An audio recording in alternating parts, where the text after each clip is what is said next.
formal, aggressive, and anti-corruption. I want only to bring peace and order to the galaxy. A risk-taker. To everything you needed to know on Geonosis all those years ago, Kenobi. Willing to take matters into his own hands and in the name of true justice.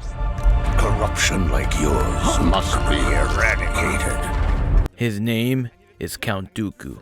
About me, you don't even know. I work in shadows, I don't need to show. When you're insecure, you like to run your mouth.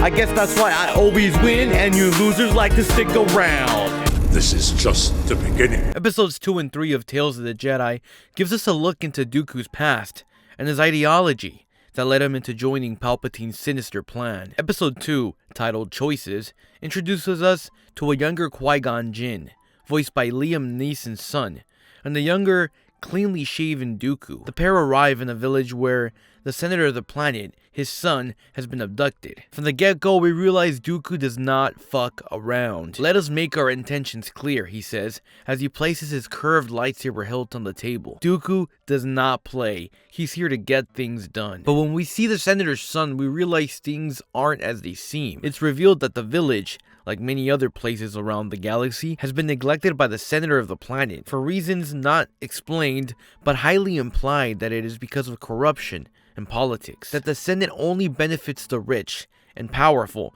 and not the lower class. When the senator arrives with an entourage of soldiers demanding his son, Dooku loses patience and force chokes the senator. Dooku loses control and his anger overpowers his will. Qui-Gon acts fast and is luckily able to convince his master to let go. I imagine it's like walking on eggshells when he's around Count Dooku. Dooku later even commends his Padawan for his control of the situation, calling him a better man. Though not as extreme as the Count, I can see how Qui-Gon's willingness to break the rules comes from Dooku's teachings. This idea of a corrupt, political, and bureaucratic Senate that only benefits the privileged is further explored in Episode 3, which is titled Choices. Mace and Dooku are dispatched by the Council to retrieve the body of a murdered Jedi. It's only when they arrive on the scene that Dooku presses the senator into giving more information. Windu wants to follow protocol and await the Council's instructions, but Dooku wants justice and truth. He has no patience for the Council, which he considers a lapdog for the Senate. After further pressing the senator, Dooku discovers that the guards had killed the Jedi and were going to press the senator into following through with their demands. They felt they had been neglected by the senator, who sat on his throne getting fat, drinking blue milk, and smoking death sticks. Despite throwing him in a jail cell, even Dooku agrees with the guards' ideology and reasoning. Towards the end of the episode, it's also revealed Mace Windu had been offered the Jedi's seat on the council. Dooku feels betrayed and thrown aback by this. It begs the question whether Windu's actions on Raxus 5 were influenced by his knowing that his seat was secured on the High Council. Was Windu's eagerness to follow protocol influenced by the Council's offer? Did the Council bribe Mace Windu into his position of power? We as the audience don't really know, though Mace Windu claims he didn't know of his appointment until after. These are questions Dooku asks himself, and only adds to his corrupt view of the Jedi in the Senate, that only the privileged hold power while the rest suffer. I like seeing this different point of view of the Jedi in the Senate. The Jedi are always presented in a certain light and a certain point of view. It's cool to see Dooku's perspective and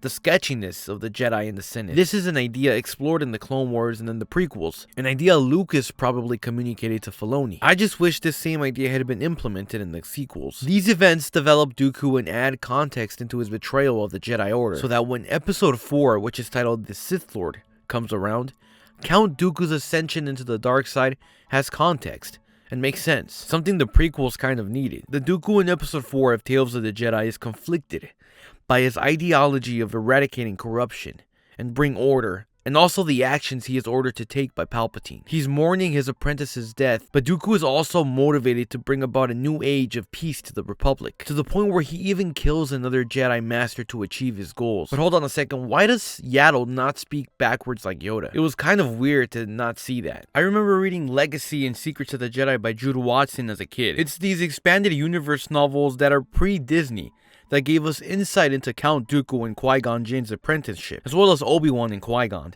I wonder if Filoni and the Lucasfilm staff were inspired by this at all. Much like Anakin's descent to the dark side, Count Dooku's story is tragic. They betrayed the order that gave them everything, in order to bring about peace and justice, only to find out that the side they joined brought about more war, deception, and suffering. Dooku's attempt to bring about order and justice was noble, but the Dark Lord manipulated Dooku until he became just another pawn in the Sith's plan.